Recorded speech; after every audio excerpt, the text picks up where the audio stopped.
Livro A Caminho da Luz, por Francisco Cândido Xavier, pelo Espírito Emmanuel. 6. A família indo-europeia. As migrações sucessivas. Se as civilizações hindu e egípcia definiram-se no mundo em breves séculos, o mesmo não aconteceu com a civilização ariana, que ia iniciar na Europa os seus movimentos evolutivos. Somente com o escoar de muitos séculos regularizaram-se as suas migrações sucessivas, através dos planaltos da Pérsia. Do Irã procederam quase todas as correntes da raça branca, que representariam mais tarde os troncos genealógicos da família indo-europeia.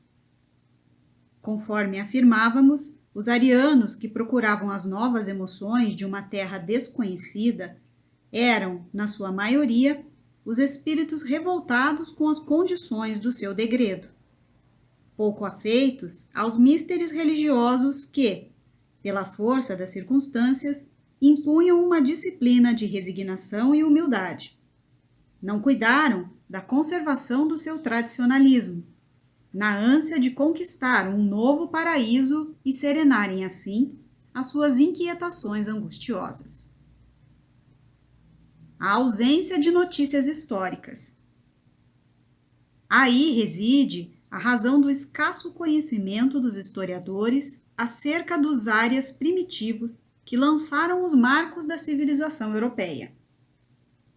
Caminheiros do desconhecido erraram pelas planícies e montanhas desertas, não como o povo hebreu, que guardava a palavra divina com a sua fé, mas desarvorados e sem esperança, contando apenas com as próprias forças, em virtude do seu caráter livre e insubmisso.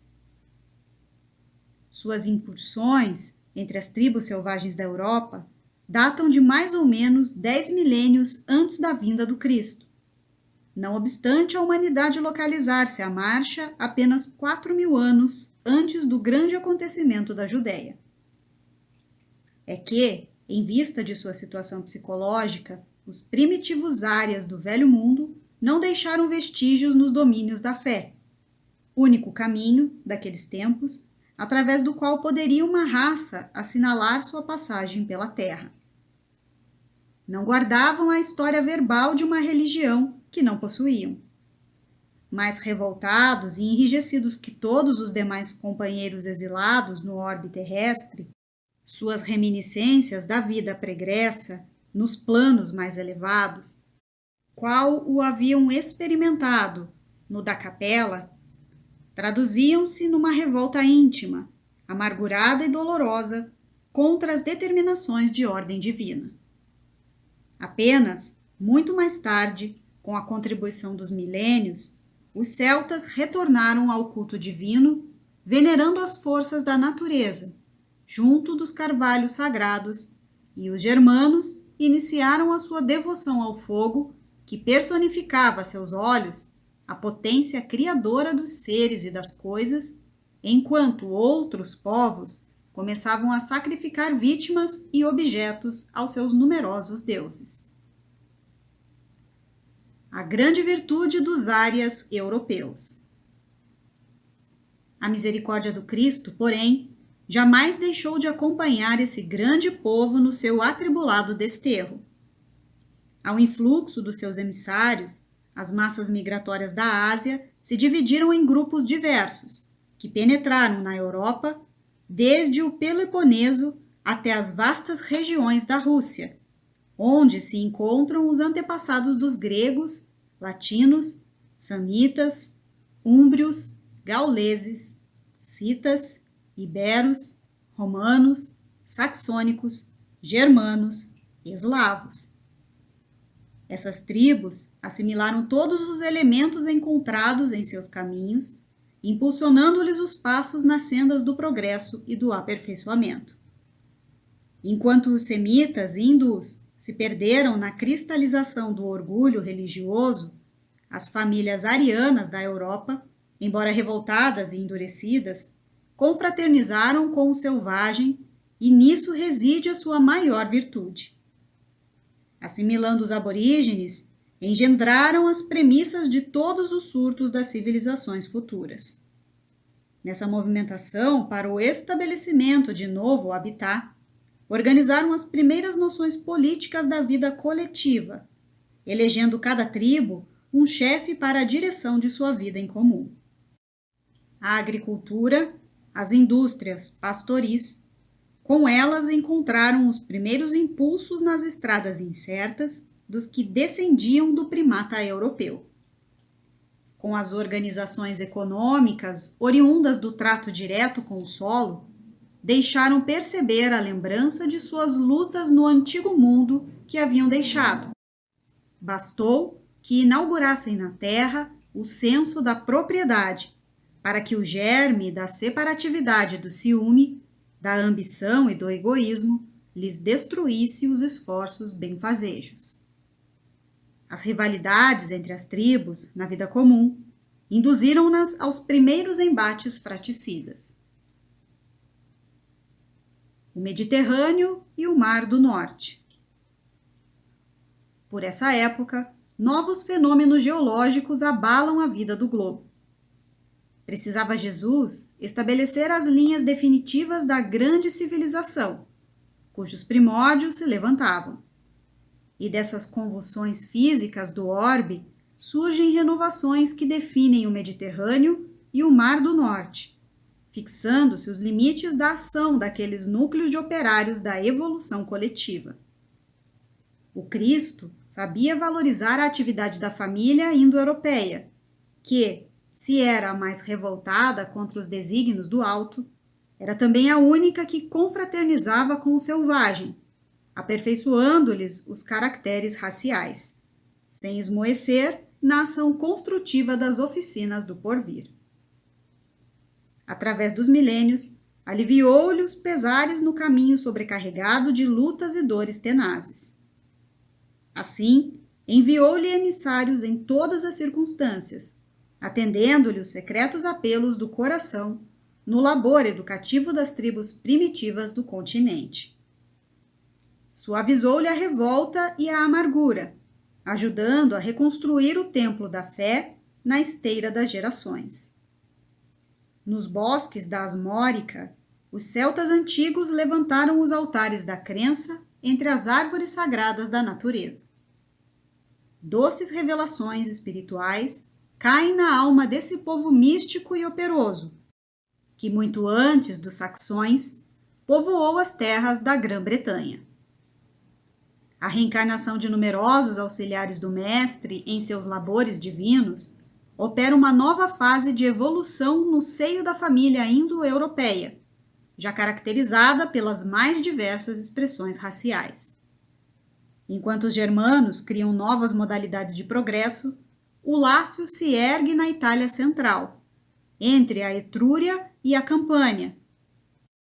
A Grécia se povoa de mestres e cantores, e todo o Mediterrâneo oriental evolve com o uso da escrita, adquirido na covizinhança das civilizações mais avançadas. Os nórdicos e os mediterrânicos. O fenômeno das trocas e os primeiros impulsos comerciais levantam, todavia, longa série de barreiras entre as relações desses povos. De um lado estavam os nórdicos e de outro permaneciam os mediterrânicos, em luta acérrima e constante. A rivalidade acende nessas duas facções os fogos da guerra, sob os céus tranquilos do velho mundo. Uns e outros empunham as armas primitivas para as lutas de extermínio e destruição das hostes inimigas, e a linha divisória dos litigantes se alonga justamente no local onde se traçam os limites da França e da Alemanha contemporâneas. É como se explica essa intensidade de aversão racial entre as duas nações, contadas entre as mais progressistas e operosas do planeta. Tal situação psicológica entre ambas haveria de tornar-se uma fatalidade histórica, oriunda dos atritos entre o germanismo e a latinidade, nas épocas primitivas. O que se não justifica, porém, é a perpetuação dessas animosidades no curso do tempo, pelo que se impõe, como imperativo constante, a concentração de todos os pensamentos no objetivo da fraternidade geral. Origem do racionalismo. Os arianos da Europa, como ficou esclarecido, não possuíam grandes ascendentes religiosos na sua formação primitiva, em vista do senso prático que os caracterizou nos primeiros tempos de sua organização. O racionalismo de suas concepções, a tendência para as ciências positivas e o amor pela hegemonia e liberdade são, dessa maneira, elucidados dentro da análise dos seus primórdios. Em matéria de religião, quase todos os seus passos foram orientados pelos povos semitas e hindus, mas, pelo cultivo da razão, puderam aperfeiçoar a ciência até as culminâncias das conquistas modernas. O mundo, se muitas vezes perdeu com as suas inquietações e com as suas lutas renovadoras, muito lhes deve pela colaboração decidida e sincera no labor do pensamento, em todas as épocas e períodos evolutivos. As advertências do Cristo. A sua confraternização com os terrícolas primários, encontrados no seu caminho, constitui uma dívida sagrada da humanidade para com seus labores planetários.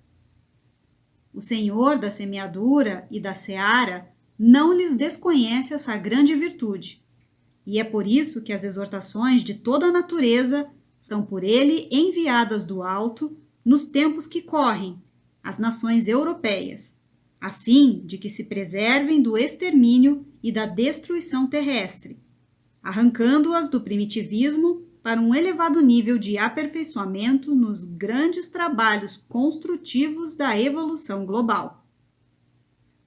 Se erraram muito, foram igualmente muito sinceras, porque a sua inquietação era por levantar um novo paraíso para si mesmas e para os homens terrestres, com cujas famílias fraternizaram-se desde o princípio.